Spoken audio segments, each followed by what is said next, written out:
Assalamualaikum warahmatullahi wabarakatuh. Pada pertemuan kali ini kalian sudah masuk di bab 3 tentang klasifikasi materi. Klasifikasi materi adalah segala sesuatu yang memiliki massa atau berat dan menempati ruang. Jadi materi berdasarkan wujudnya ada 3, ada padat, cair, dan gas.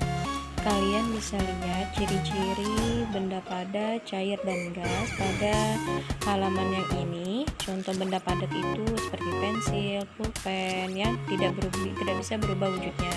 Kalau benda cair dia mengikuti bentuk wadahnya kayak susu, minyak, dan lain sebagainya. Kalau benda gas seperti balon udara, ya.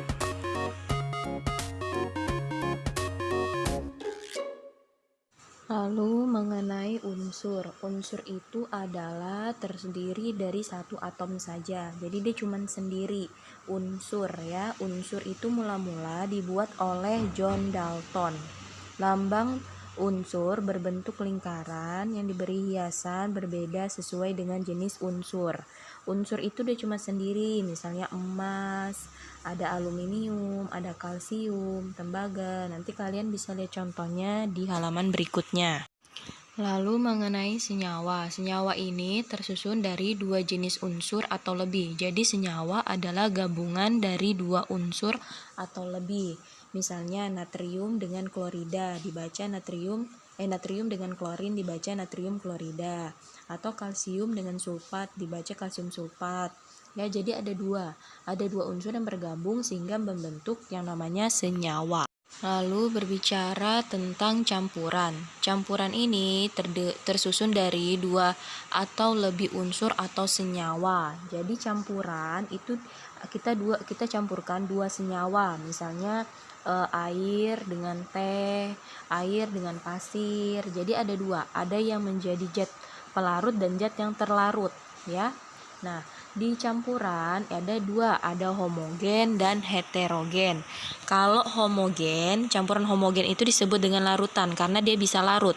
Sedangkan campuran heterogen dia tidak bisa larut, tidak bisa menyatu, ya, seperti pasir dengan air itu tidak bisa menyatu.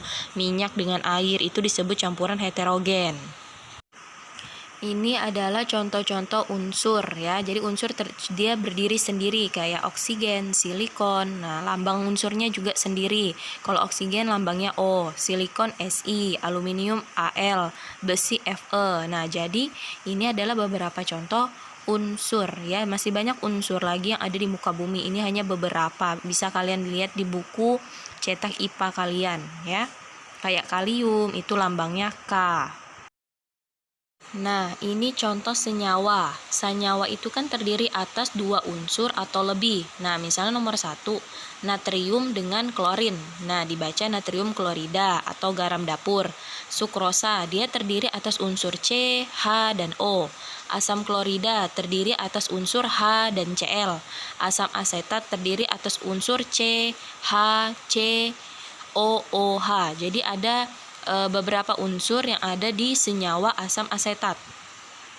Berbicara tentang campuran, ya seperti saya bilang tadi, campuran itu dia terdiri atas beberapa senyawa atau beberapa unsur.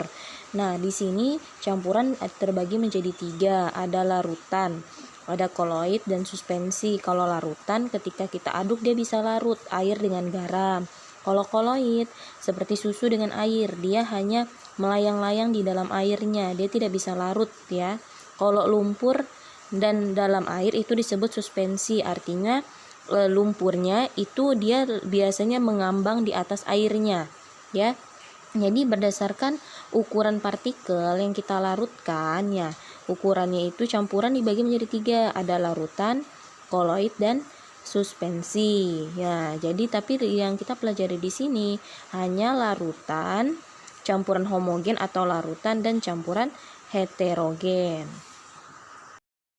Ini bisa kalian baca pengertian dan contoh campuran homogen. Gula dengan air ketika diaduk dia akan dengan mudahnya tercampur atau larut.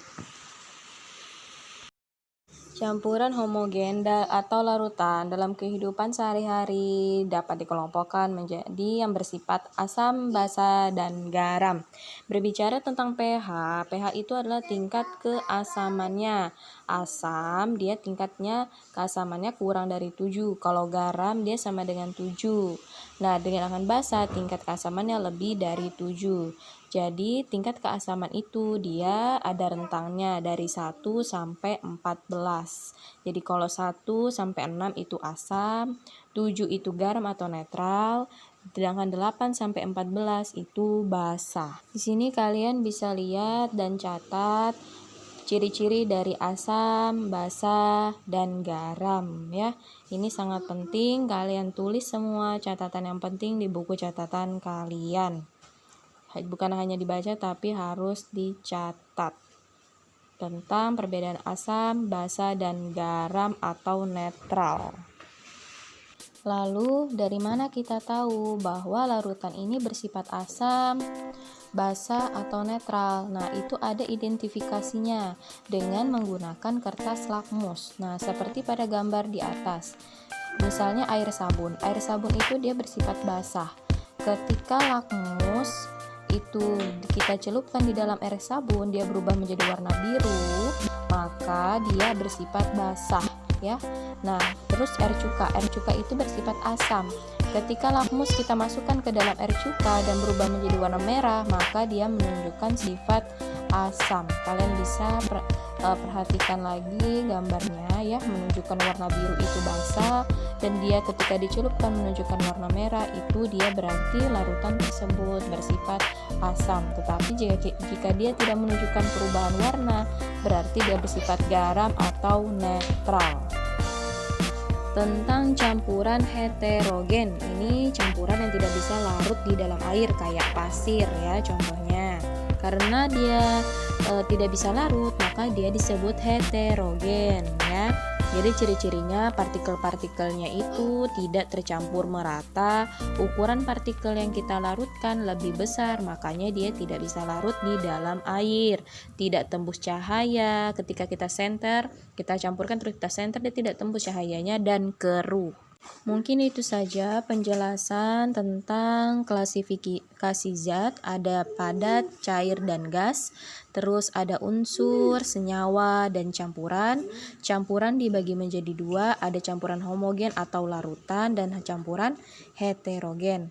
Nah, kalau campuran homogen atau larutan, biasanya dalam kehidupan sehari-hari ada yang bersifat asam, basa, dan netral. Dari mana kita tahu dia asam dan basa atau netral? Itu dengan menggunakan indikator kertas lakmus. Tetapi di buku kalian ada indikator alami yang dari tumbuhan ya. Itu bisa kalian baca sendiri. Mungkin tugas kalian mencatat apa yang saya jelaskan di buku catatan kalian dan setor di WA saya. Wajib dicatat dan saya akan menilai dari kelengkapan dan kerapian dari catatan kalian ya.